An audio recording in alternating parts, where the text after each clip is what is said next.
Highness under pressure, Her Grace under pressure, impressed everybody right from the beginning. And even people like Winston Churchill marveled at her calm way of treating the situation. A modern monarchy was heralded with the innovation of television. The government was against broadcasting the ceremony. The young Queen said yes. Elizabeth II inherited the crown of not simply the United Kingdom, but the largest empire the world has ever known. An empire which was crumbling before her eyes, and yet she successfully reinvented the post-imperial era as the Commonwealth. It is a measure of the achievement, her proudest. These dominions and colonies did not turn their backs, but actually embraced it. While she was head of state, her husband was head of the family. Theirs was a marriage which spanned 7 decades. Tolerance is the one essential ingredient of any happy marriage. It may not be quite so important when things are going well, but it is absolutely vital when things get difficult. And you can take it from me that the Queen has the quality of tolerance in abundance. The 1990s provided the rockiest moments for the monarchy. 1992 was the year of very messy divorces, the Windsor Castle fire, and a quick lesson in the Latin for a bad year. 1992 is not a year on which I shall look back with undiluted pleasure. In the words of one of my more sympathetic correspondents, it has turned out to be an annus horribilis. The death of Diana in 1997 led to public mourning and then anger towards a supposedly uncaring queen.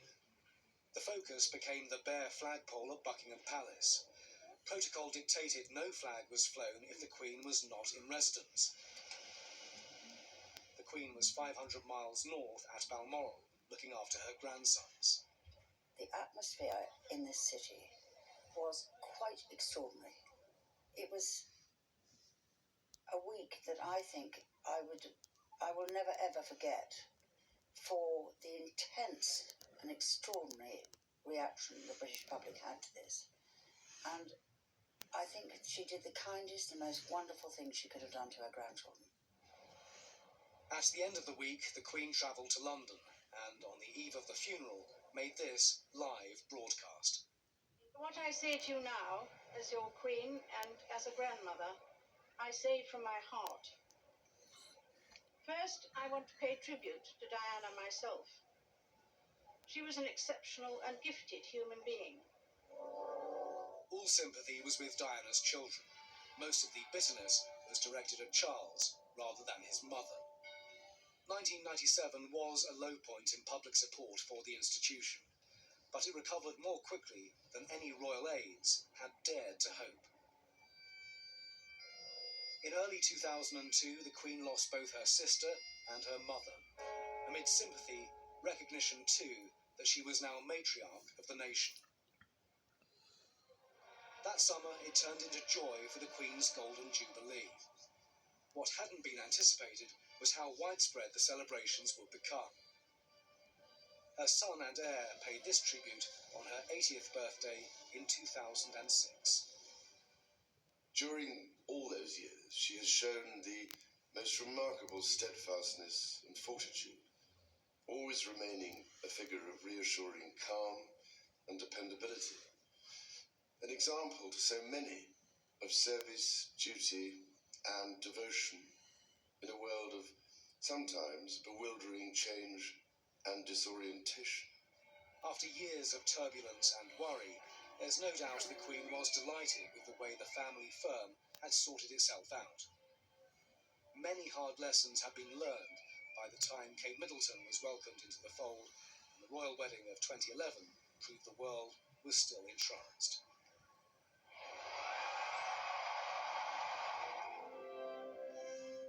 The following year, it was time for another jubilee, this time diamond.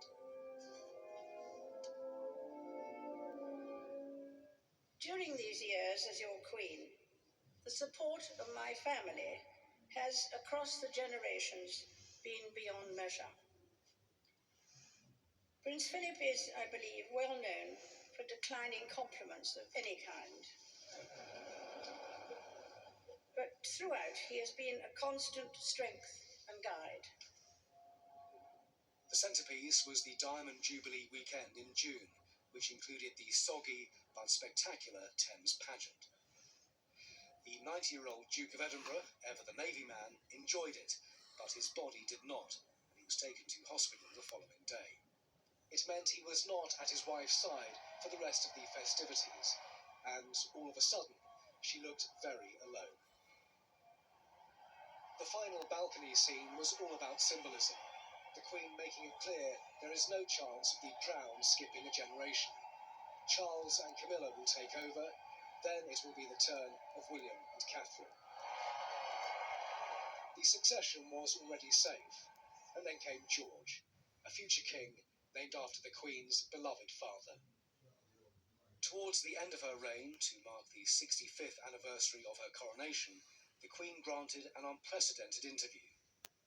And again there was a glimpse of her sense of humour as she spoke about the weight of the imperial state crown. You can't look down to read the speech, you have to take the speech up.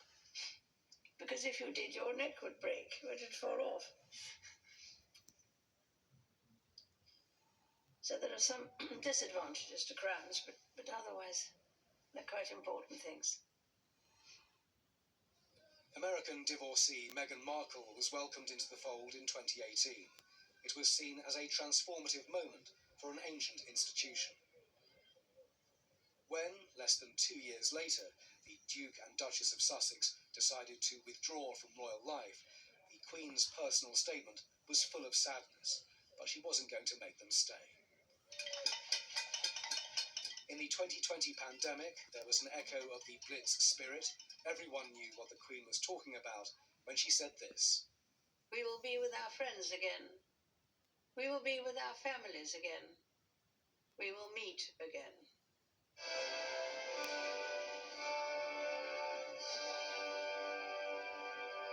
Shielding with the Duke at Windsor Castle, there was a mini-trooping and much royal zooming. Good morning. It was more evidence, as if it were needed, that for many people, in times of national crisis, mere politicians just won't do.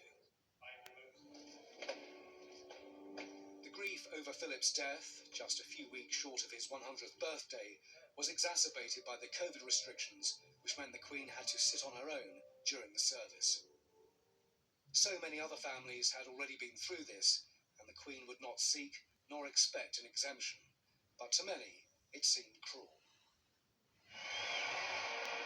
The Second Elizabethan age saw remarkable change, but she didn't change, not much. She somehow kept the institution of monarchy relevant, leading the nation at times of sadness and of joy. She maintained a great-grandmotherly eye on the future and honoured the pledge she had made when she was just 21. I declare before you all that my whole life, whether it be long or short, shall be devoted to your service and to the service of our great imperial family to which we all belong. But I shall not have strength to carry out this resolution alone, unless you join in it with me, as I now invite you to do.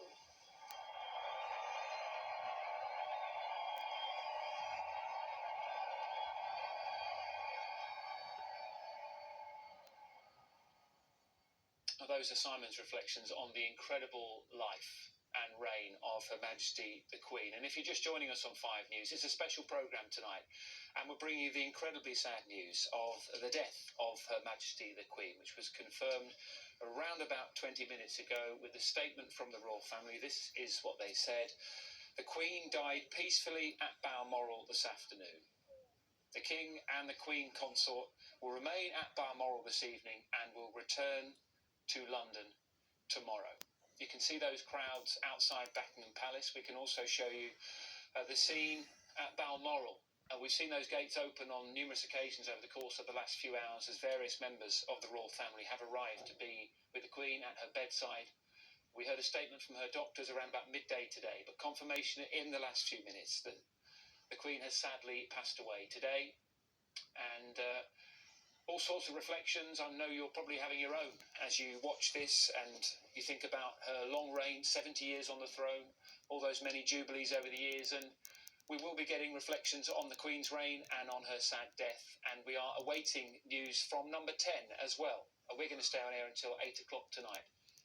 This is the lectern just outside the new home of Liz Truss, who of course met Her Majesty the Queen just 2 days ago at Balmoral and was welcomed as the 15th Prime Minister during the long reign of Queen Elizabeth II. We will bring you tributes from world leaders as they come in, from people who are reflecting on their own memories of the Queen. And you, I'm sure, at home will be doing so too as we take in this momentous news. And I'm pleased to say Simon Viger, our royal correspondent, is still with us, as is Kate Reardon, editor of Times Lux magazine. And I wonder if I could ask